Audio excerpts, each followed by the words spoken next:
Welcome to Push Black's Black History Year. I'm Jay, and in this episode, we're going to talk about gun ownership in the Black community. Our guest is Douglas Jefferson, the Vice President of the National African American Gun Association. Much of the gun culture and gun ownership debate is driven by organizations outside the Black community. Push Black is here to provide an alternate voice, and Jefferson is someone we need to hear from. Black gun ownership is an issue we need to take seriously. Why? Because it goes to our ability to enjoy the same liberty and equal protection under the law as everyone else. Look at what happened to Philando Castile, a brother who was pulled over by the police and followed the officer's orders. He was respectful. He informed the officer that he had a license to carry a firearm. He reached for his driver's license as requested by the officer. After all this, within only 74 seconds, Philando Castile was shot and killed by a police officer, frightened by nothing more than the sight of black skin. Push Black members mobilized in the face of this tragedy. Because guess what? The Second Amendment isn't just the Second Amendment for white people. Liberty, freedom from tyranny, and equal protection under the law isn't just for others. It's for us too.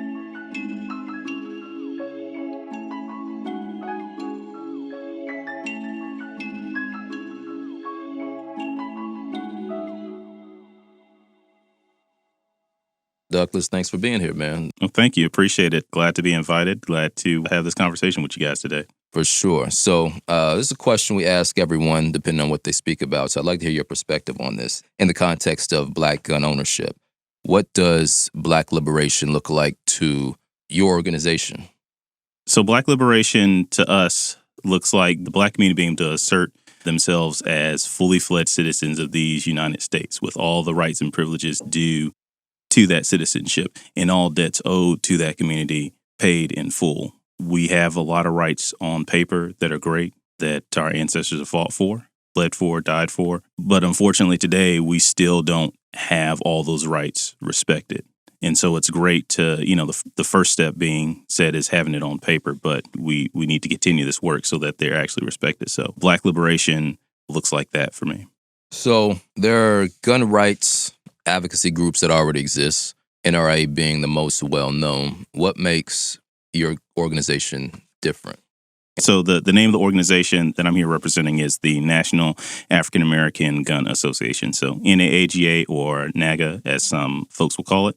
It is the most unique brotherhood and sisterhood of gun owners in the United States, in the world, I dare say. We're definitely the largest Black gun organization in the U.S. and in the world at this time. And our goal is to promote responsible firearm ownership amongst the African American community by teaching the safety of firearm ownership, so making sure that you are following those basic rules of firearm safety and making sure that you are going out, you're getting training, proper training, the firearms and knowing what the laws are surrounding gun ownership. But the bedrock of that is knowing the history of Black people and firearms in this country, that Black tradition of arms that goes back starting from the moment our enslaved ancestors were brought over here in 1619 all the way up to present day. Great, thank you. So speak a little more about what makes you all different than the other organizations that exist.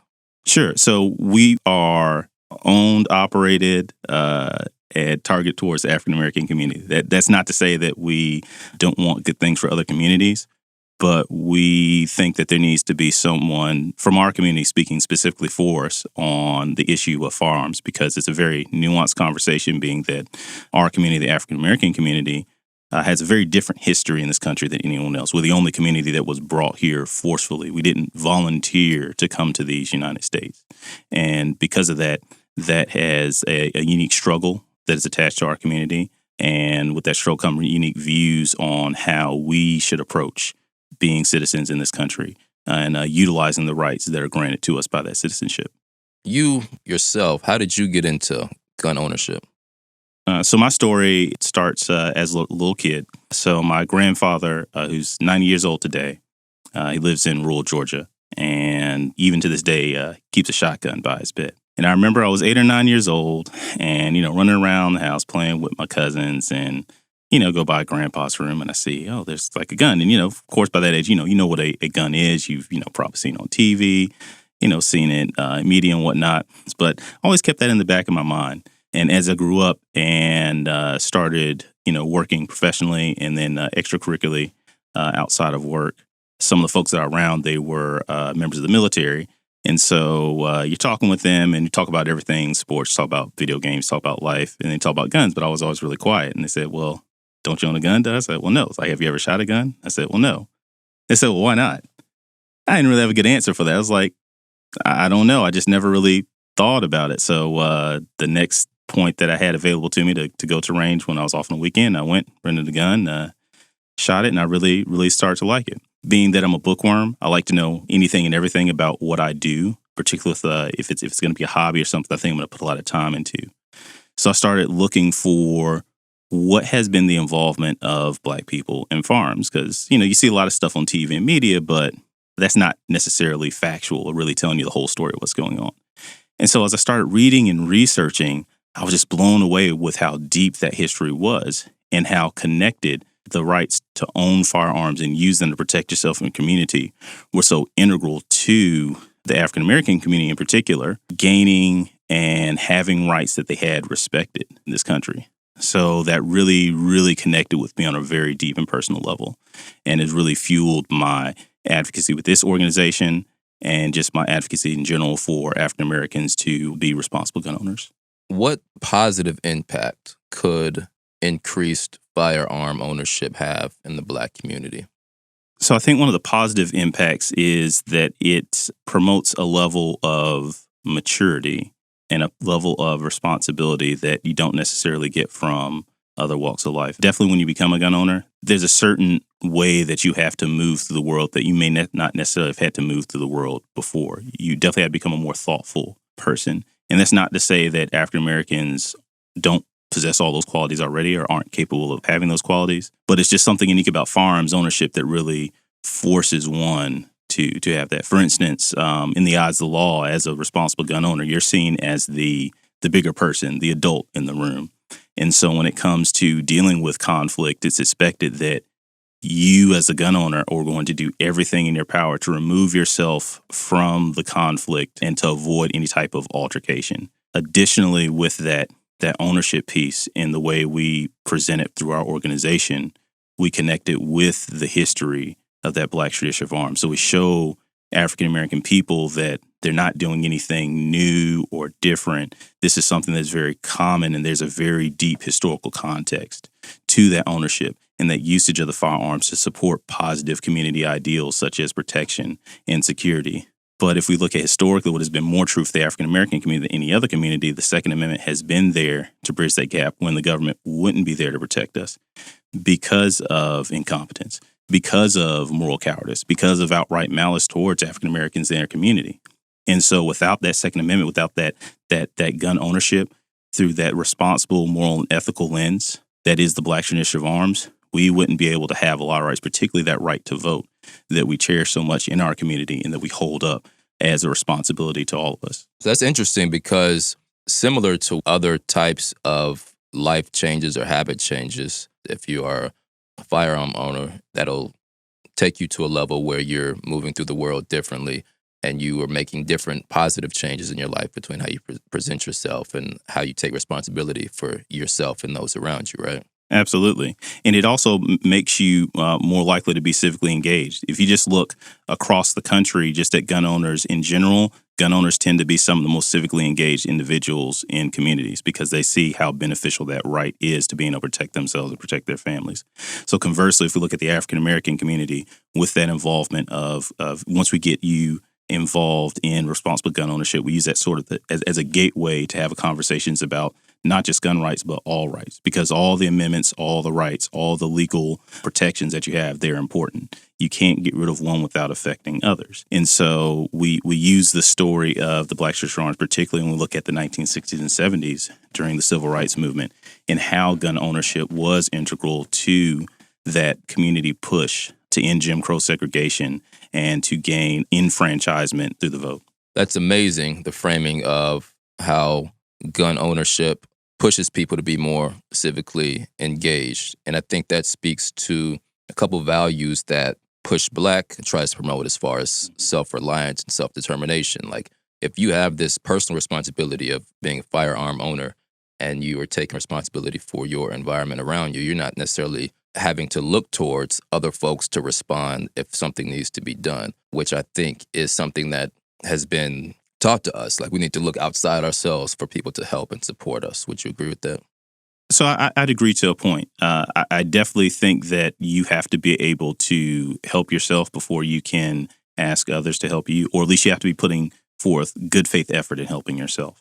But I think we have to always be open to good faith allyship. And I think historically there's been a lot of bad faith allyship when it comes to other communities and allying with the African American community. That is to say, they talk a very good game, but when the chips are down and action is needed, they're not necessarily as responsive as we would be when it comes to supporting their communities. So let's get into the history of Black folks and gun control, or how you put it, the Black tradition of arms. I love that, the Black tradition of arms. So can you speak to how we've been restricted from gun ownership in the past and present as a people? The history of gun control is a history of racism. To say it more nuanced, the history of gun control is a history of racist enforcement of that gun control.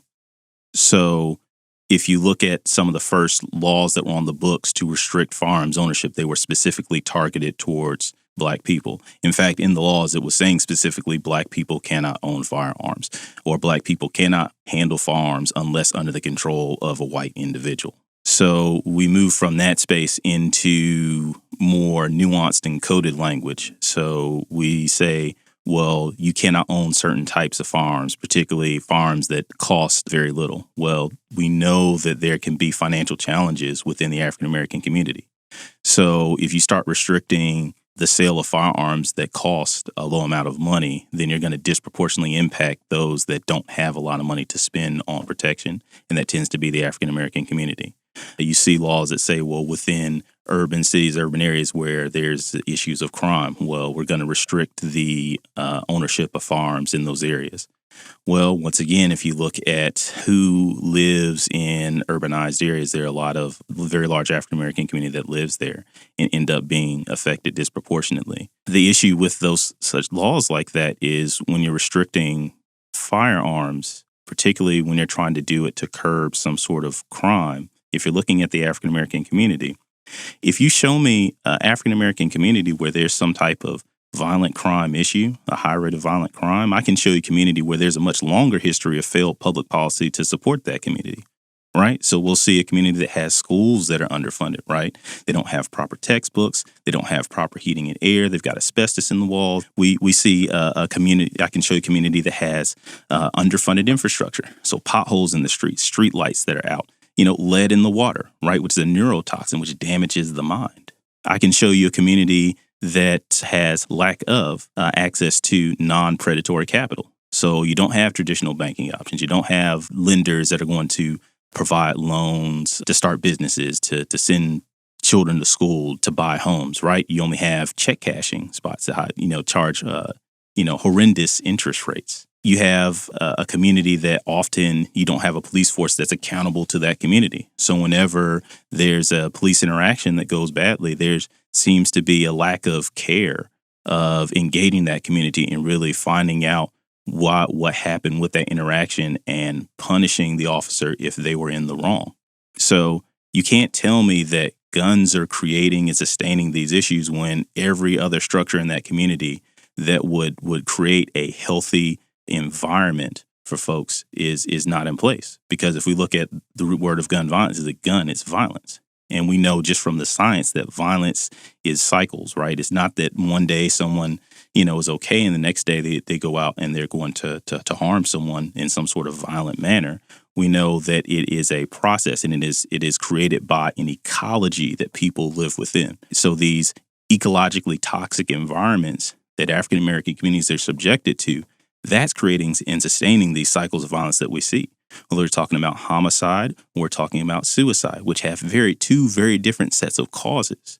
So I say all of that to say, when you look at gun control, it's the red herring, it's the distraction that's put out there to allow people not to deal with these other much more complex issues that are going to pay much greater dividends to solving whatever issue that you're talking about within the community. For sure. So it's like they're trying to put a Band-Aid on a problem, like on a deep wound, instead of, stitching it up and cleaning an infection and all that type of stuff. Correct. As far as I know, there's not a correlation between legal gun ownership in the Black community and homicide rates, right? Could you speak to sort of that nuance between legal ownership and how criminal behavior is usually done with illegal firearms? And I think that idea sort of gets swept under the rug. If we're talking about just legal gun owners as a group in this country, they have some of the lowest rates of involvement with any type of law breaking. So there have been a couple of studies that have been put out. Particularly, there's one that came out in Texas a few years back that showed how those that were concealed carry card holders had some of the lowest rates of any group in Texas of breaking the law. Now, obviously, that's only one state, but I think we could extrapolate that pretty generally across the spectrum as far as gun owners are concerned.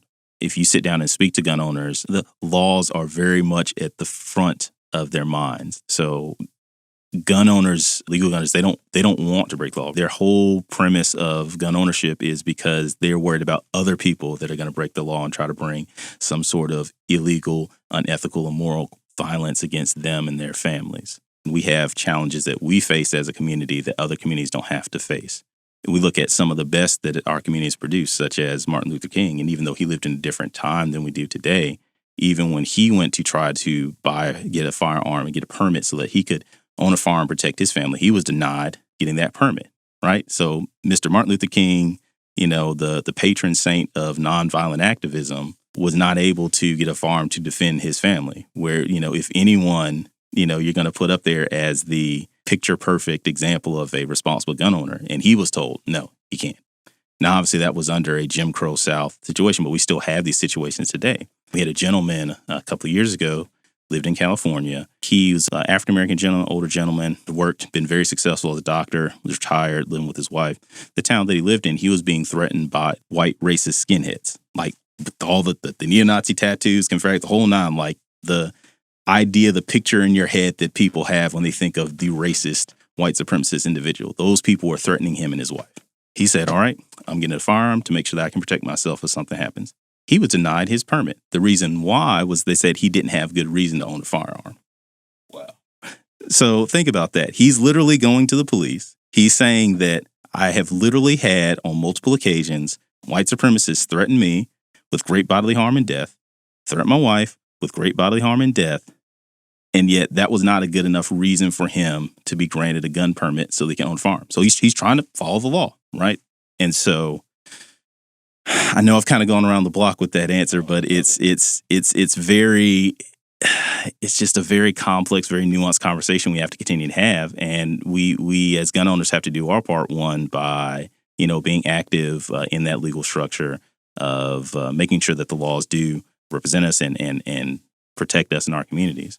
But also we have to do our part as far as making sure that we can, stopping the illegal flow of firearms. Because if we know that firearms are being stolen from our homes or cars and things, we need to make sure that we properly secure them, which goes into one of the things that we're doing. We're about to release a series of public service announcements that speak to properly securing your firearm against criminal actors. So let's get into the history a little more. You mentioned Dr. King applying for a concealed carry license, something I just recently learned about, which is an amazing thing I think's also been swept under the rug in history. Could you speak to some other incidents or figures in Black history that stand out in your mind? So we have individuals such as Ida B. Wells. Ida B. Wells, she's very well known for her anti-lynching advocacy during the turn of the century, going from the 1890s into early 1900s. She is quoted off saying a Winchester rifle has a place in every Black home, because she highlighted incidents where lynchings were only near lynchings because of Black people that were armed and ready to defend themselves against the lynch mob. Now, if we look at the rifle that she was talking about, the Winchester rifle, it was the AR-15 of its day. So she advocated the use of the firearm, because if you looked at these pictures of the lynch mobs, this wasn't just like one or two people. I mean, we're talking tens, dozens, hundreds, thousands in some cases of people that showed up to see a Black person hung from a tree. So she was very adamant on Black people owning firearms to protect themselves. Another person that's part of that Black tradition of arms is W.E.B. DuBois. Now, he's known as a scholar, as an intellectual, right? He's known as pretty much the founder of the field of sociology. He is one of the first African Americans to use the scientific method to empirically disprove many of the racist tropes and assumptions that white scientists of the day were claiming that were true of Black people. And he used the same scientific method that they said was the bar of how science was conducted to disprove those things, right? And in September of 1906 in Atlanta, Georgia, when he was teaching at Atlanta University, there was a anti-Black riot that went on. So you had white people that were upset because Black people were starting to have businesses, starting to own homes, starting to be successful. And there were white folks that thought that they shouldn't have this. So they started doing what we've seen in many instances. They started shooting, raping, killing, stealing.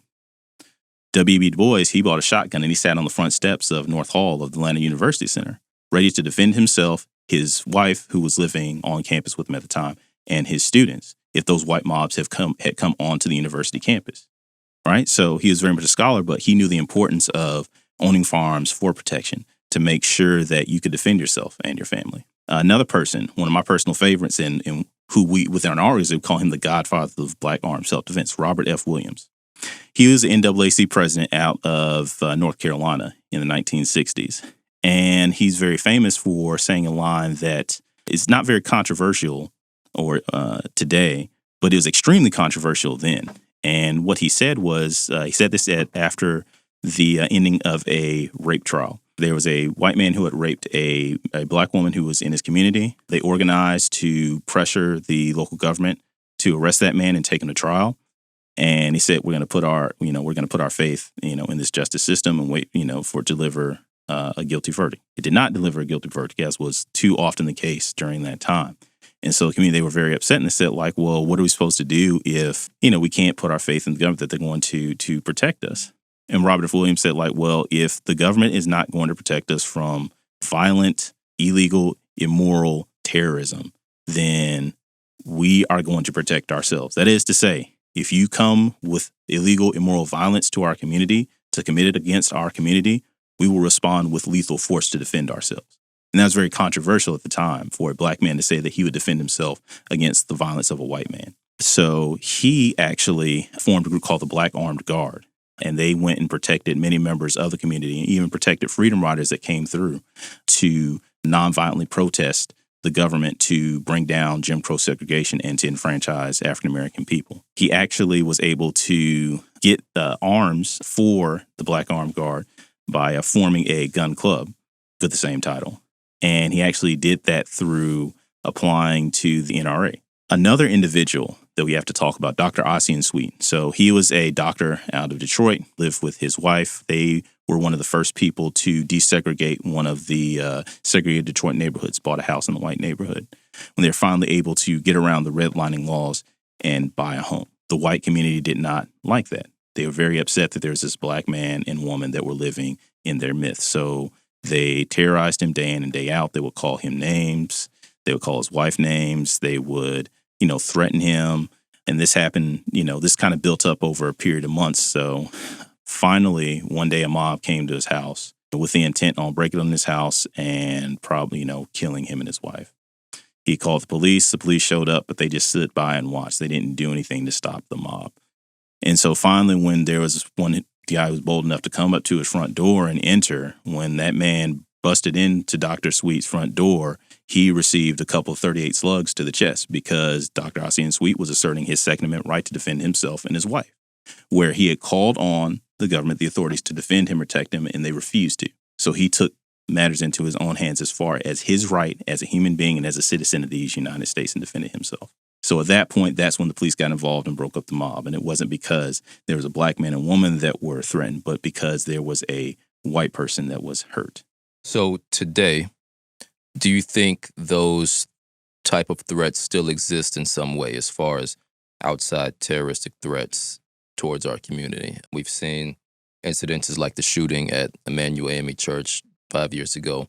There's more white nationalist sentiment in the public sphere, not to say this is new, but it's something that seems more public than in previous years. Are these threats similar to what you just described that we need to be on the lookout for? Absolutely. So one thing I always tell people if I'm having a conversation without the civil rights, and they ask, well, they say, well, that was so long ago. Why are we worried about that now? But one thing I tell them is that, like, that's within living memory. It wasn't really that long ago. I mean, I can talk to my parents. They can remember going to segregated schools growing up. Yeah, I can talk to my grandfather. He can tell me about coming home at night and hiding in the ditch because there are night riders running around Georgia, right, looking to hang black folks from trees. So this is within living memory. So these folks, many of them are still living. And of course, they're humans like anyone else. They're going to have relationships. They're going to get married. They're going to have children. Those ideas didn't just die. So they're passing those ideas on. So there are people that are much younger than them that still have those same toxic ideas about the African American community and about white supremacy. And so since those ideas still exist, since those people that ascribe to those ideas still exist, and they still believe in committing violence against African Americans just because we are African Americans, then yes, I truly believe we need to own firearms to protect ourselves and protect our community. And we need to own the firearms that we're likely to encounter. And that's not just handguns, that's shotguns, that's rifles, right? These individuals will have those type of firearms, and we need to have that same type of access to firearms so that we can defend ourselves against that. And we can point out instances such as, like you said, the Emmanuel AME church shooting, where we had a white supremacist terrorist walk into a church full of African Americans and just murder them. So it's definitely a very real threat that's out there. So we need to make sure that we protect ourselves, that we invest in all of the rights, not just, the right of free speech, not just the right to protest, not just all the other rights, the right to vote.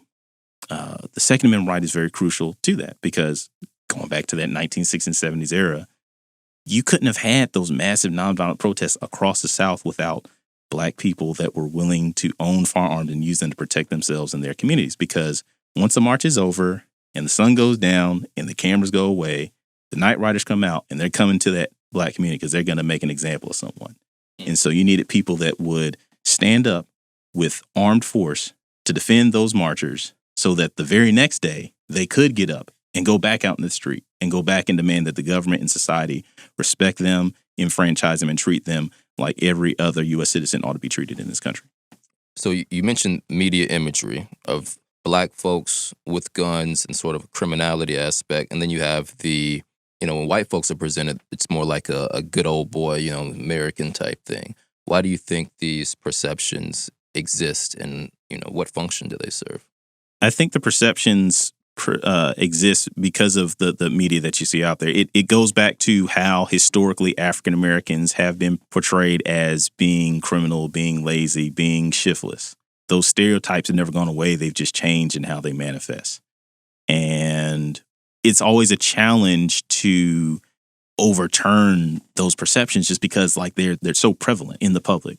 And unfortunately, there are African Americans that do subscribe to those perceptions, right? I've had conversations with them, and they see any Black person that owns a farm like, well, you must be a criminal actor, you must be a bad guy.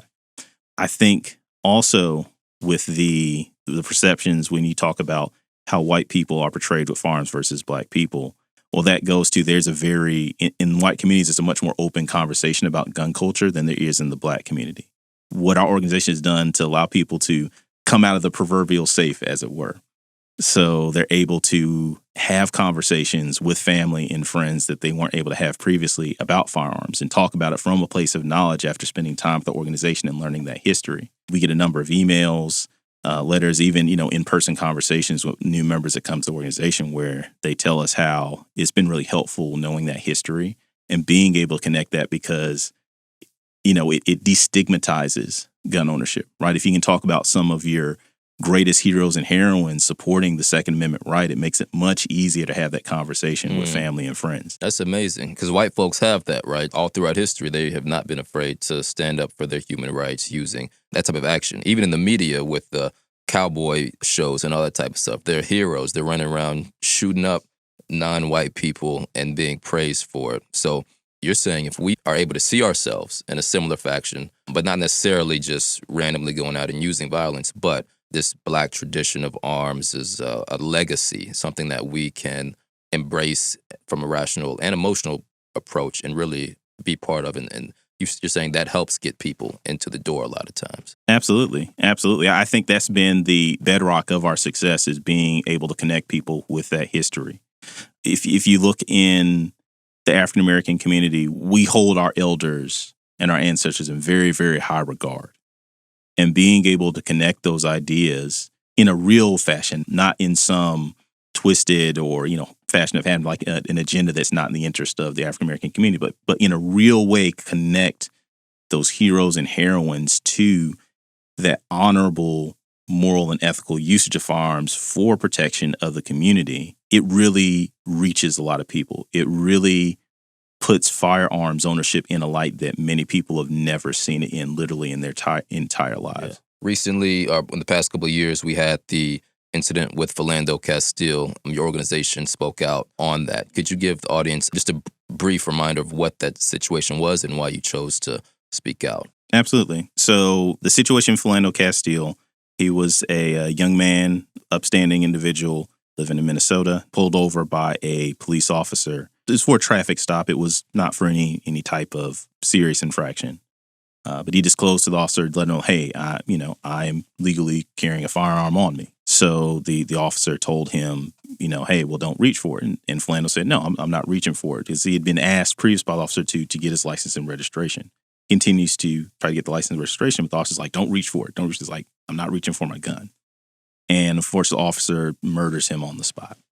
And we had to speak out on that because he was so representative of so many members of our community and of our organization. I mean, he was a licensed gun owner, so it means he didn't have any felonies. He didn't have any convictions of misdemeanor domestic violence or felony domestic violence. I mean, he was a good, upstanding citizen, worked in school, was beloved by his community, and he was shot because of a perception that he was somehow dangerous because he was a Black man armed with a legally armed firearm. And so we had to speak out on that and make sure that the community knew that we saw that it wasn't right, and we wanted justice to be served and that officer to be held accountable, because there's no reason that Philando shouldn't be with us here today. So on social media, I saw mixed reactions, which is confusing to me from our community. Some folks use this to say, this is an example of why Black folks shouldn't carry guns. Did you see anything like that, and what are your response to that? So yes, I did see some responses such as that, and my response to those type of reactions is that rights not exercised are rights lost, or essentially lost. We would never say that about the right to vote, right? There are people, Black people were literally, they were burned, castrated, hung from trees, dragged behind trucks, had the unborn children cut from the bellies of their mothers. Like, these were things that were done when Black people attempted to vote. And so we would never tell a Black person, well, you shouldn't vote because that happened to somebody or could have happened to you. No, that's insane. That is a tool that you have as a American citizen to make sure that your voice is heard, that you can have a say in what your government does and does not do. The Second Amendment is a tool for you to protect yourselves from those that want to do all those things to you because you want to vote. And so while I understand everyone wants to try to avoid risk, but as African American, there is no running away from this fight, from this struggle. It is here. As long as you are going to live in this country, it is a fight that you have to contend with. And so you can decide that you are going to be victimized by those that want to victimize you, or you can decide like, no, I'm going to fight back and I'm going to use all the tools available to me in the eyes of the law to do so. And one of those tools is the Second Amendment, because it does you no good if to vote or to attempt to vote if you can't defend yourself in the middle of the night when someone breaks into your house, whether it be a criminal actor or white supremacist terrorist to harm and kill you, right? Your vote means nothing at that point. From my understanding, when the Bill of Rights and the Second Amendment was being debated and discussed, some of the arguments included this idea that citizens should have this right in order to protect themselves from a tyrannical government. In my opinion, it seems that Black folks in America have been the biggest victims of government tyranny. And so that's one reason I think it makes sense to embrace this and fight for this right. Would you agree with that? Absolutely. That's something that I say all the time. of any community in this country, we are the community that has the most experience with tyrannical government, with being on the damaging end of tyrannical government. And so we certainly should not want to give up that Second Amendment right or restrict it given that history, because it's already shown that it can happen once, it can happen again, right? And now it's our job to use all of our tools outside of the Second Amendment to make sure it doesn't happen. But the Second Amendment is also there because it never happens like, okay, they're going to just march the military out and come door to door. No, it's going to manifest itself as the type of terrorist acts that are committed against community that we see today and that have been committed in the past. So we have to make sure that we are prepared for that. Yeah. So are there any new laws or legislations being proposed that you think makes sense as far as gun control rights, or would you rather, your organization rather not see any new restrictions come into place? So I'll put it this way. When it comes to gun control, we're willing to sit down with anyone at the table. However, what you have to bring something meaningful to the table. And what I mean by that is when I talked about how violence is a cycle, right? How it's ecological in nature. Show me first your good faith, honest efforts where you have pushed policy to address those ecological issues first. Don't come here saying like, hey, we just need to restrict guns, because we know that doesn't work. So then I have to ask you, what are you doing on the ecology, right? Because if we look at something like suicides, all right, when they say gun deaths, like 60% plus of gun deaths are suicides, right? So you only need one gun and one bullet to do that, right? Gun control isn't going to fix that. If we look at who's affected by that, suicide victims tend to be middle-aged people, middle-aged men particularly. So that doesn't sound like a gun control problem. That sounds like a men's health problem. If you look at gun violence in the African-American community, and you look at who is committing violence, it's a single-digit percentage of individuals that are responsible for the vast majority of that gun violence in the community. Often we know who those individuals are, because there have been studies that show that violence often can spread in a virus-like way. They've run models that show its spread is similar to what you would see like for a contagious disease. So if it is in your circle, just like if, we were sitting here and then I happen to commit like some terrible violent act, and we really, you knew me because I'm in that circle of people that are close to you, you're more likely to be a perpetrator or victim of that violence because of how communities work, right? And that's not a black people thing or white people thing. That's just people. So if we're looking at that and we see that, that's what the science is saying. Where are interventions that are focusing on that? Why is the only thing that's rolled out is gun control? And I think the only reason it's rolled out is because people want to distract from doing that hard work, that hard policy work of addressing those ecological issues. Thank you. Final question. So Push Black, majority of the stories we send out are Black history stories. And the reason for that is we know that history is written by the winners, and we've been losing for a long time. Now we're trying to take that back, reclaim it, and tell stories that we think our community can learn from and build on. One thing we see regarding this issue is that with Black history and the Civil Rights Movement specifically, you have this idea of nonviolence propped up in a way that alternatives such as armed self-defense are not, and they're even demonized. But I'm interested in knowing, why do you think that one is propped up over the other? Well, I think because it's easier to tell just a straight story versus a nuanced one. The civil rights story of nonviolent protests is a very simple story to get across just for the layman and get across quickly. If you start sort of muddying the water, so to speak, with the use of armed self-defense in there, it's a much more nuanced conversation.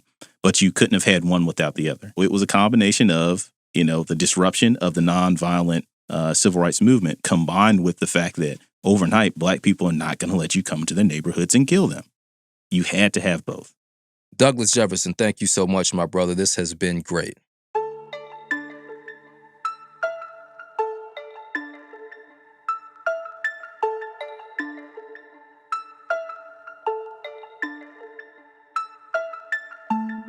And like that, we're at the end of this episode of Black History Year. Black History Year is produced by Push Black, the nation's largest nonprofit Black media company. Production support from Michael L. Sesser and Lemina House. Obviously, the power that comes from knowing our history is important to you. Push Black exists because we saw we had to take this into our own hands. You make Push Black happen with your contributions at blackhistoryyear.com. Most folks do $5 or $10 a month, but everything makes a difference. Thanks for supporting the work. I'm Jay from Push Black. Thanks for checking us out. Peace.